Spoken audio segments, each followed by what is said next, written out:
मित्रों, सब्सक्राइब कीजिए ज्योतिष निकेतन चैनल को और बेल आइकन को दबाइए नई वीडियो देखने के लिए सबसे पहले।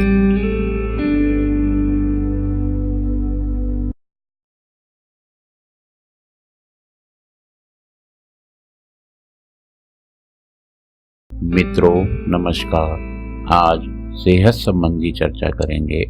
मौसम बदल रहा है और सर्दी आने को है। इस मौसम में सर्दी, खांसी व कफ सताते हैं।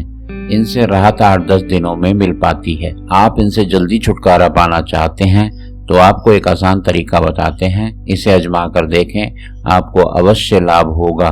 1 चम्मच प्याज के रस में 1 चम्मच शहद और आधा चम्मच नींबू का रस मिलाकर सेवन करें। यह दिन में 3 बार लें और इसके बाद 1 घंटे तक कुछ न खाएं व पिएं।